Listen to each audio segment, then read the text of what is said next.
Okay guys, welcome to the channel. So today we're looking at two Teslas. This is a 2015 Tesla Model S. It's the P85D, the performance version. The D means dual motors, it's all-wheel drive.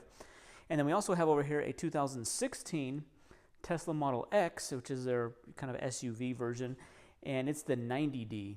90 meaning the kilowatt size, 90 kilowatt size battery with the dual motor. So these cars now, it's 2021 now. This is a 15. So it's 6 years old. That one's 5 years old.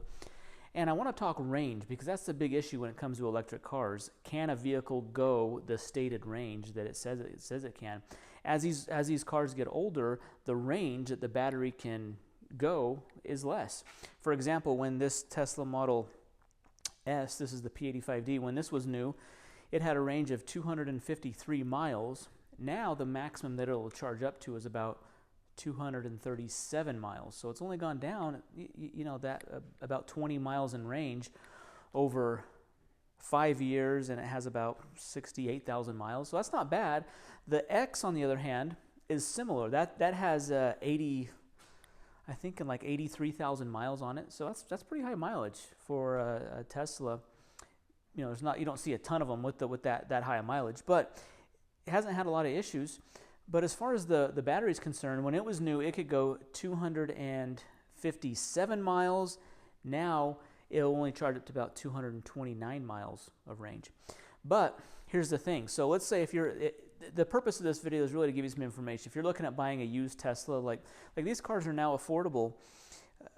Gas prices are high now, and inventory is low, chip shortage and everything. COVID's kind of driven the price of these up, but they're still affordable. They're in the affordable range because now, they're 5-6 years depreciated. They've got some miles on them, they've got some wear and tear. So it's a good time to kind of look at a used Tesla, especially because the new ones are expensive and hard to get, and it's 3, 6, 8 months out before you can even get a new one. And you can get this for half or less than the price of a new one, and you still get a lot of the great benefits of an electric car. So what I want to talk about today is, can these actually go the range that they're actually stated? So we're gonna.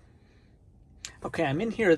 I'm in the Model S, and I just touch on the charging icon here, and I get the charging screen where I can set my limit. Now it's advisable that you don't charge 100%, so I can. This is 100%. This is like about 80, 78%. So on a daily basis, I usually charge to 75 to 80% of the battery range. So if I go 100%, I have 177 miles of range I'm currently charging. But for example, I live in northern Utah, and if I want to do a trip down to just past Las Vegas, for example, Primm, Nevada, there's a supercharger there. That's if you're going from Las Vegas down to Southern California, that's I-15 down. This is just showing, if I was to drive that, for example, 487 miles, 8.5-hour trip, I don't think that accounts for the charging time. Now, for example, I'm up here in northern Utah. My first charging stop would be right here at this one in Nephi. That's about 110, 120 miles away from where I'm at right now. So if I left now with about 180 miles of range, I'd get there with only 14% left.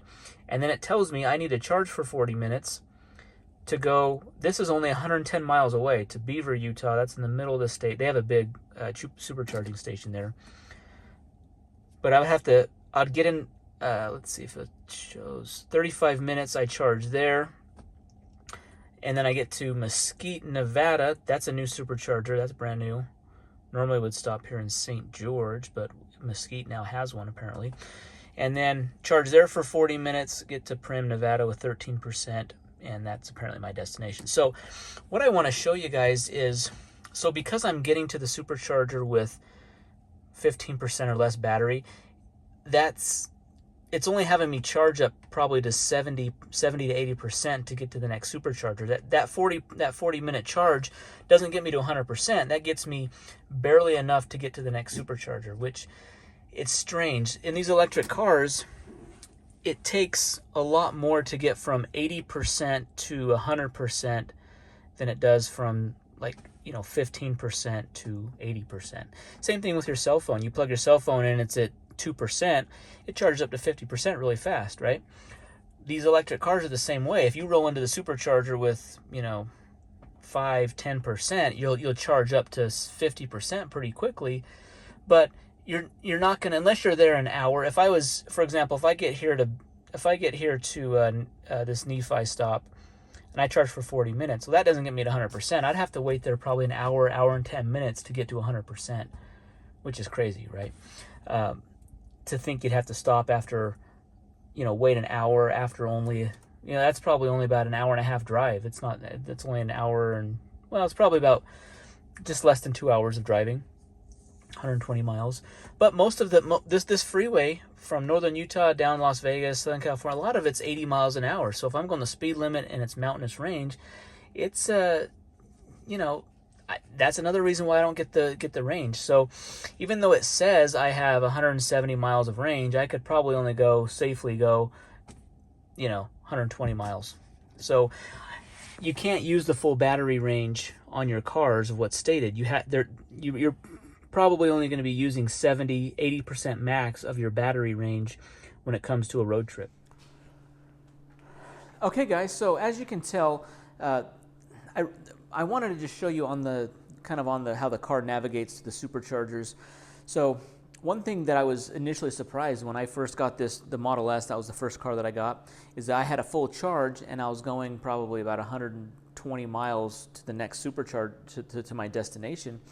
And I got there with like 10% off a full charge. And so I was surprised with how the cars don't get the stated range that they get in the car. So if it says you have 230 miles of range, you really probably have 170, 180 miles before you have to stop, because I wasn't going to go 55, 60 miles an hour on a 75 or 80 mile an hour freeway. I mean, I just wasn't going to do that. Okay, that's just excruciating to have to do that and to have to stop on top of that. So the fact that the cars really don't get the range, you just have to be aware of that. So I'm not, it's either, I'm not faulting Tesla, but I wish that the stated range was closer to what you would actually get. In a gas car, that just seems to be what you get. You can go a little over the speed limit.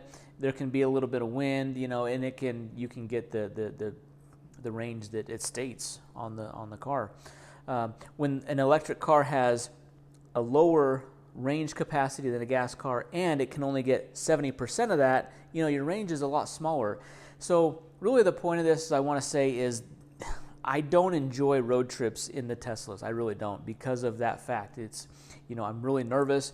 I'm getting into each supercharger with 5 or 10%. If something happens and there's a wreck on the road and I'm stuck in traffic for an hour, there's that 10% is not a big margin. And so I feel that's a little too close for comfort.